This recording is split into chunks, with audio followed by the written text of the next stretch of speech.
My name is Zigi Shipper. I was born in Poland in a city called Łódź, which is the second largest city in Poland. Unfortunately, when I was very young, my parents were divorced and I was brought up by my grandparents. They were Orthodox Jews. And over the years, you know, I thought my mother was dead. My mother found me. She found me on my name on a Red Cross list, but the date of my birth wasn't correct. And she wasn't sure whether I was her son or not, but she said she remembered when I was about 3 years old. I burned myself on my left wrist, and she said, if you have a look, if there is a scar on the wrist, and if there is, you are my son.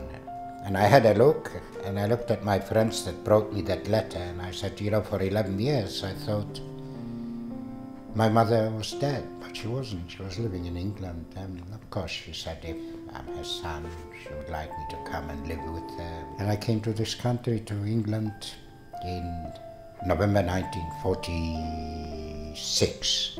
Eventually, you know, I met a girl, and we got married and had my wife.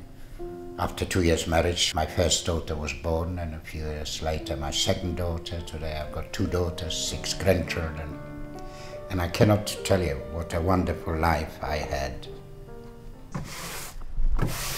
But you asked me about what I'm going to do today. Well, when I'm finished here, I'm going to the office, see whether there's anything for me to stay there. And then I've got an LFA project which I speak to about 200 students and teachers and so on. I'm Alex Moz, the head of education at the Holocaust Educational Trust. We're an educational charity. Ziggy is one of the survivors who does a lot of work with the Holocaust Educational Trust. He speaks on our behalf in schools and colleges up and down the UK, tirelessly sharing his story with young people so that they can put a human face and a human voice to the story of the Holocaust. I don't get paid for it. For whatever I do, I do not accept money. If the school or the college or whatever, they want to donate to the Holocaust Educational Trust, that's all right with me, but I will not accept money. First of all, how can I accept money when I tell them about, because my family was killed, I get paid for it? That wouldn't be right, as far as I'm concerned. And what about the people that deny the Holocaust? If I would accept money, they would say, of course, he gets paid for it, he's telling lies.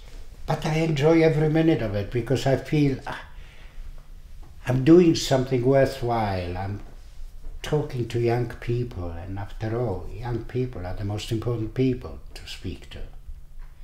Like the footballers, to me, they were the most important people I ever spoke to for a simple reason. They are role models. Young people will listen to them more than they listen to me. But how can a boy of 14 hope people should die so he'll have more room to sit down? This is most of it is letters that I receive from students after I've talked. You know, they write to me and thank you for visiting our school on Friday the 1st of July. It helped to give me a better understanding of the Holocaust.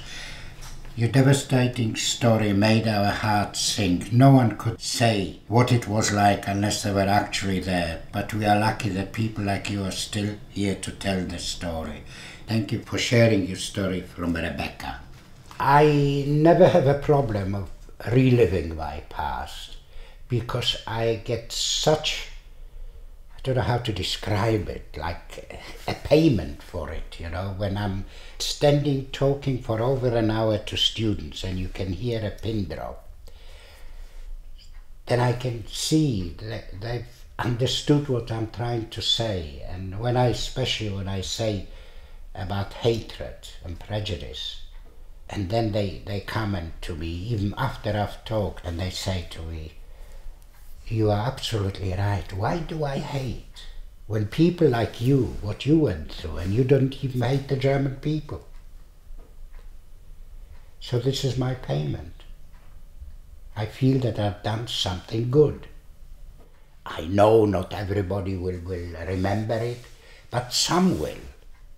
And some will do something about it. Thank you very much for listening.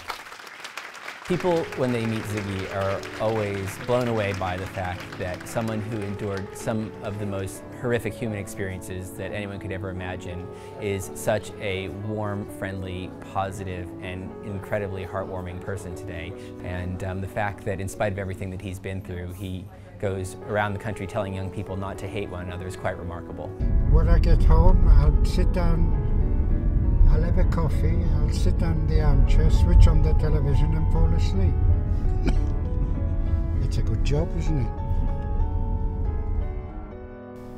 So, this is my life story in very, very, very minute things. But if you want to listen to a lot, it'll take you a year.